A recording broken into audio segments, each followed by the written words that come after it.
Hello guys, हम लोग DC motor के वीडियो को कंटिन्यू रखते हैं। तो आज हम लोग डीसी मोटर के टाइप को देखेंगे। सबसे पहले डीसी मशीन दो तरह का होता है इलेक्ट्रोमैग्नेट टाइप डीसी मशीन और permanent magnet type DC machine. Machine में दोनों आ जाता है, मोटर और जनरेटर। मोटर और जनरेटर का सेम टाइप है, जितना जनरेटर का टाइप होता है उतना मोटर का टाइप होता है। तो मशीन करने का मतलब है मोटर और जनरेटर बोथ। तो इलेक्ट्रोमैग्नेट क्या होता है और परमानेंट मैग्नेट क्या होता है? तो इलेक्ट्रोमैग्नेट में हम लोग एक्सटर्नल इलेक्ट्रिसिटी देके उसको मैग्नेटाइज करते हैं और परमानेंट मैग्नेट ऑलरेडी मैग्नेटाइज होता है। और इलेक्ट्रोमैग्नेट टाइप डीसी मशीन क्या होता है? ये दो तरह का होता है। एक होता है सेपरेटली एक्साइटेड डीसी मशीन, एक होता है सेल्फ एक्साइटेड। सेपरेटली एक्साइटेड मतलब क्या होता है? जैसे हम प्रीवियस क्लास में आपको बताए थे, कंस्ट्रक्शन में दो पोल के बीच रोटर होता है। मान लिया जाए ये रोटर है, यहाँ ब्रश है, इसका सप्लाई, और यहाँ फील्ड वाइंडिंग रहता है और यहाँ भी फील्ड वाइंडिंग रहता है। ये सेपरेटली एक्साइटेड में क्या होता है? ये जो फील्ड वाइंडिंग है ना, इसको अलग से किसी बैटरी लगा के किसी बैटरी सोर्स से एक्साइटेड करते हैं, सप्लाई देते हैं। और यहाँ जो रोटर है इसमें किसी टर्मिनल को जोड़ते हैं, सोर्स को देते हैं। मतलब दोनों अलग अलग होता है, सेपरेट होता है। तो वह होता है सेपरेटली एक्साइटेड डीसी मोटर। इसका सिंबल ये होता है, सर्किट डायग्राम ये होता है। ये हुआ फील्ड वाइंडिंग, यहाँ बैटरी से कनेक्शन दे रहे हैं हम लोग, इसको एक्साइटेड करते हैं। ये रोटर होता है, यहाँ ब्रश लगा हुआ है, इधर से टर्मिनल सप्लाई देते हैं इसमें, ये पॉजिटिव नेगेटिव। यहाँ बैक ईएमएफ प्रोड्यूस होता है। और सेल्फ एक्साइटेड क्या होता है? सेल्फ एक्साइटेड तीन तरह का होता है। एक होता है series bond type self excited DC motor, एक होता है शंट बॉन्ड, एक होता है कंपाउंड बॉन्ड। तो सीरीज बॉन्ड क्या होता है कि इसमें ये जो फील्ड वाइंडिंग है ये आर्मेचर के साथ सीरीज में होता है। जैसे इसमें देखिए, हम एक डायग्राम बनाते हैं, ये एन एस मान लिया जाए ये रोटर है और इस पर आर्मेचर वाइंडिंग है और इसका फील्ड वाइंडिंग ये है, इसका फील्ड वाइंडिंग ये है। हम लोग क्या कर देते हैं, इसको सीरीज में जोड़ देते हैं, इसको जो है ना सीरीज में जोड़ देते हैं और इधर से एक्सटर्नल सप्लाई देते हैं।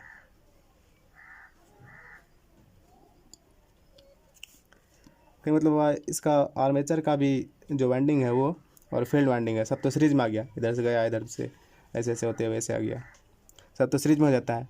तो इसीलिए इसका सर्किट डायग्राम क्या होता है? सीरीज बॉन्ड मोटर का ये होता है।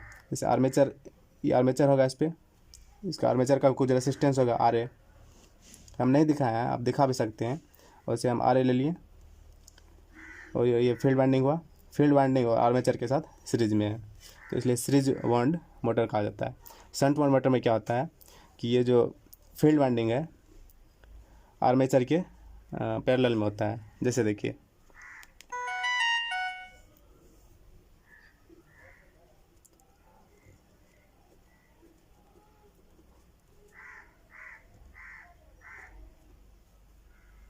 मान लीजिए रोटर है,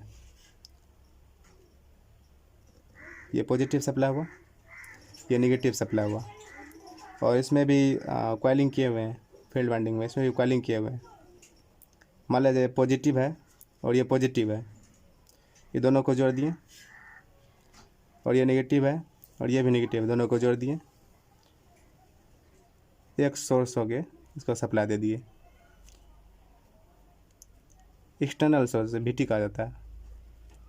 एक ही सोर्स से दिए, कुछ इधर चल गया आर्मेचर में, कुछ फील्ड में चल गया, कुछ आर्मेचर में चल गया, कुछ फील्ड में चल गया।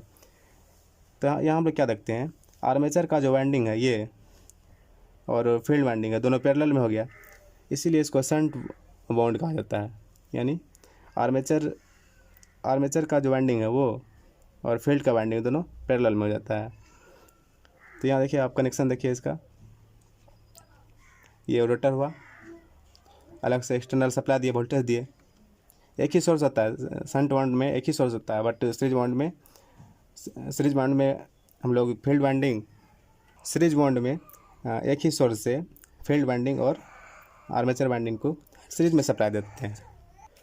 शंट वाउंड मोटर में यहाँ सप्लाई दिए, लाइन करंट दिए, कुछ आर्मेचर में करंट गया, उसका आई ए कहा जाता है, इधर फील्ड में गया इसलिए आई एस एच कहता है शंट करंट, और इसका कुछ असिस्टेंस होगा फील्ड वाइंडिंग, उसका भी कुछ असिस्टेंस होगा शंट असिस्टेंस।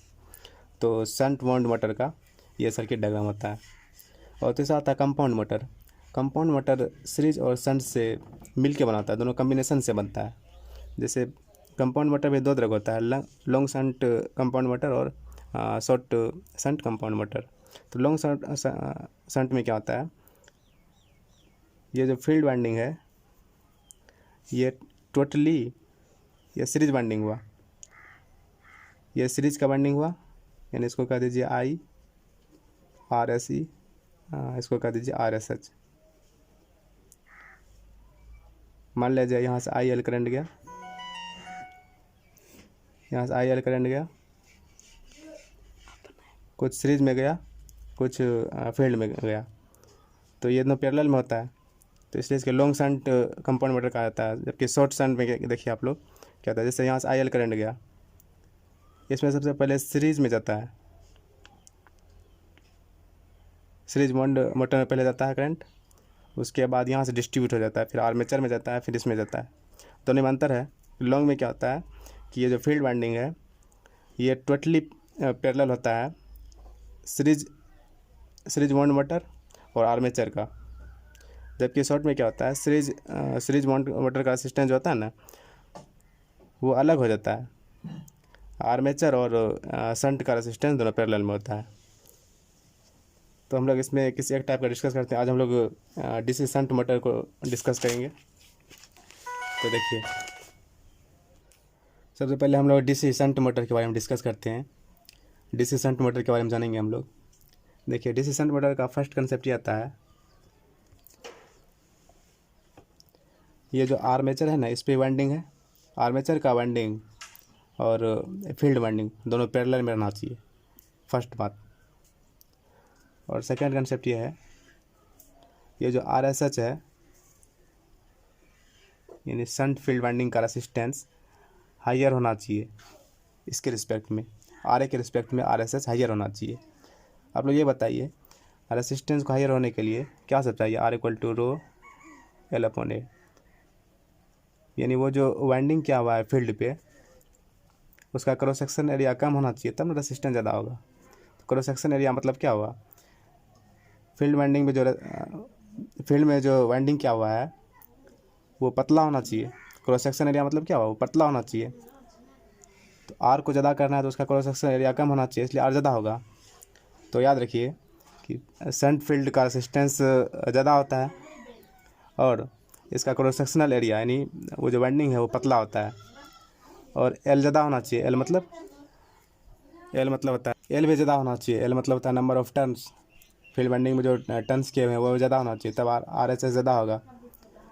और सेकंड बात आर ए जो है ना आर्मेचर का रेसिस्टेंस वो कम रहना चाहिए। तो आप लोग नोट कर लीजिएगा, ये दोनों बात इम्पोर्टेंट है। और इस पर हम लोग सप्लाई देते हैं, यहाँ डिस्ट्रीब्यूट हो जाता है, कुछ करंट आर्मेचर में आता है, कुछ करंट इसमें जाता है। और शंट मोटर में एक बात याद रखिएगा कि यहाँ जो फ्लक्स बनता है वो कांस्टेंट होता है। शंट मोटर में जो फ्लक्स बनता है वो कांस्टेंट होता है। कांस्टेंट क्यों होता है, देखिए आपको हम कल बताए थे, फाई जो है करंट का समानुपाती होता है, डायरेक्टली प्रोपोर्शनल टू होता है। आप ही बताया इसका रेसिस्टेंस ज़्यादा है तो करंट कम होगा, आई एस एच कम होगा। इसका आर ए ज़्यादा है, सॉरी आर ए कम है तो आई ए ज़्यादा होगा। कहने का मतलब हुआ अगर ये कम तो ये ज़्यादा, ये ज़्यादा तो ये कम, बात वही हो जाता है। इसलिए जो है ना फ्लक्स कांस्टेंट होता है हमेशा, डीसी शंट मोटर में फ्लक्स कांस्टेंट होता है, आप लोग याद रखिएगा। इस पर हम लोग ढेर सारे न्यूमेरिकल को सॉल्व करेंगे। अब इसके केवीएल लगाइए, जब केवीएल लगाइएगा तो माइनस वी टी इसमें आइए, इसका भी कुछ रेसिस्टेंस होगा, आर्मेचर का रेसिस्टेंस होगा आर ए, तो यहाँ वोल्टेज ड्रॉप होगा I A into R A plus I A into R A, और back M F E B plus E B equal to 0, इधर से यहाँ है। तो वी टी को उधर ले लिया, तो वी टी बराबर क्या हो गया, E B plus I A into R A. E B बराबर क्या हो गया, V minus I A into R ए।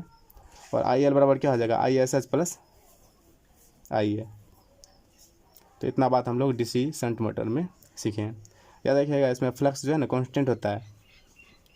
अब हम लोग इसके कैरेक्टरिस्टिक्स को देखते हैं। कैरेक्टरिस्टिक्स को हम लोग देखते हैं। देखिए, किसी भी मोटर का कैरेक्टरिस्टिक्स 3 तरह का होता है, टॉर्क वर्सेस आई ए मतलब armature current, speed versus I A, और स्पीड वर्सेस टॉर्क के बीच कैरेक्टरिस्टिक्स।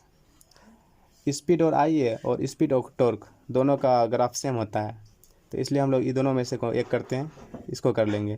तो हम लोग आज डीसी शंट मोटर के 2 कैरेक्टरिस्टिक्स को देखते हैं, एक टॉर्क वर्सेस आई ए और स्पीड वर्सेस आई ए।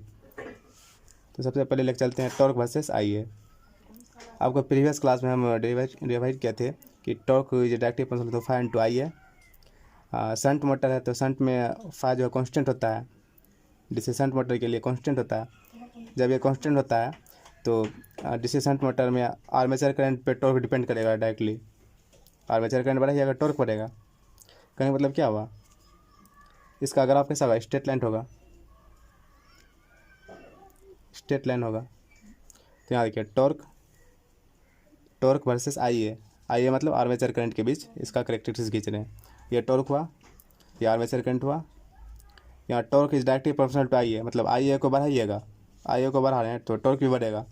मतलब लीनियर इसका इक्वेशन, लीनियर में मतलब ओरिजिन से होकर स्ट्रेट लाइन में निकलेगा इसका ग्राफ। लेकिन एक ऐसा समय आएगा, अगर आप आई ए को बढ़ा रहे हैं, ये जो आई ए है मतलब आई एल को बढ़ाते बढ़ाते आई ए भी बढ़ेगा, आई ए को बढ़ा रहे हैं, तो एक ऐसा समय आएगा कि आप कितना बढ़ाइए टॉर्क नहीं बढ़ेगा। मतलब इस पॉइंट पे आके सेचुरेट हो जाएगा। आई ए को कितना बढ़ाइए टॉर्क पे कोई डिपेंड नहीं करे, वो सेचुरेट हो जाएगा। तो इसको सेचुरेशन हो जाता है। सेचुरेशन क्यों होता है, क्योंकि हम लोग जानते हैं कि इसमें आर्मेचर रिएक्शन होता है। आर्मेचर रिएक्शन के कारण वो जो है सेचुरेट हो जाता है। कितना आप टर्मिनल वोल्टेज को बढ़ाइए, करंट को बढ़ाइए, वो सेचुरेट हो गया, उससे आगे उसमें टॉर्क नहीं बढ़ेगा, उससे ज़्यादा उसका स्पीड नहीं होगा। ये होता है torque versus I a graph. Straight line देता है, याद रखिएगा, इसका जो ग्राफ होता है वो स्ट्रेट लाइन देता है और एक पॉइंट पे जाके वो सेचुरेट हो जाता है, सेचुरेशन रीजन हो जाता है। सेकंड देखते हैं हम लोग speed versus I A, speed और आर्मेचर करंट के बीच।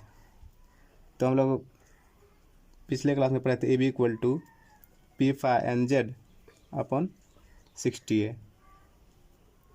यानी जो स्पीड जो है एन ये हो गया ई बी, ये फाई नीचे हो जाएगा, यानी एन जो है directly proportional to E b upon phi. ये जो है डीसी शंट मोटर, यहाँ तो फाई कांस्टेंट है, कांस्टेंट है तो ये प्रोपोर्शनल टू में आ जाएगा। मतलब एन जो है डायरेक्टली प्रोपोर्शनल टू हो गया ई बी, यानी ई बी अगर बढ़ेगा, ई बी बढ़ेगा तो उसका स्पीड बढ़ेगा। अब देखिए ई बी का फॉर्मूला क्या होता है, भी minus I A into R A. तो हम लोग आई ए को बढ़ा सकते हैं। जब आई ए को बढ़ाइएगा, आई ए बढ़ जाएगा, तो भी में से ये वैल्यू बढ़ गया तो ओवरऑल कम हो जाएगा। कहीं इसको बढ़ा रहे हैं तो इससे घट जाएगा, तो ओवरऑल कम हो जाएगा। ओवरऑल कम होगा तो एन भी कम हो जाएगा। आई ए से बढ़ाने से क्या हुआ, एन कम हो गया। और आई ए को अगर घटाते हैं, इसको घटाते हैं, तो ओवरऑल बढ़ जाता है, यानी इन्वर्सली प्रोपोर्शनल हो जाता है आई ए का। अगर ये आई ए को बढ़ा रहे हैं, आर्मेचर करंट को बढ़ा रहे हैं, तो स्पीड जो है वो घटने लगता है। थोड़ा बहुत घटता है, स्लाइटली घटता है थोड़ा बहुत। ऐसा नहीं कि ये अगर आप ऐसे हो जाएगा, इतना नहीं होता है, थोड़ा बहुत होता है। और एक बात याद रखिएगा, ये जो शंट मोटर है ये नो लोड पे ऑपरेट होता है। नो लोड पे ऑपरेट हो सकता है, अगर आप लोड भी नहीं लगाएं तो डीसी शंट मोटर है तो वह चल जाएगा। तो इसलिए हम लोग मान लिया जाए जब एक भी लोड नहीं है तो इतना स्पीड पे चल रहा है, एन ओ मतलब कुछ स्पीड होगा, इतना स्पीड पे वो चलता था नो लोड पे।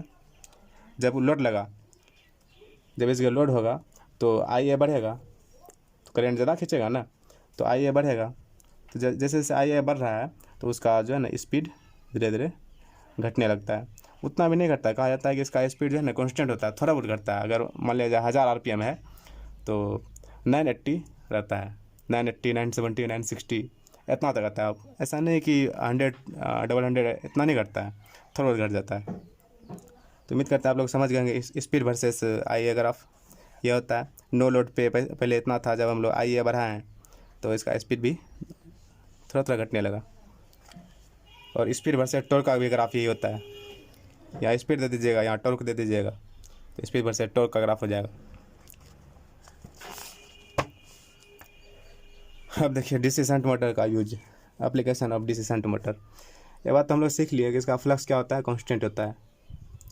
अगर फ्लक्स कांस्टेंट तो स्पीड भी कांस्टेंट, स्पीड भी कांस्टेंट।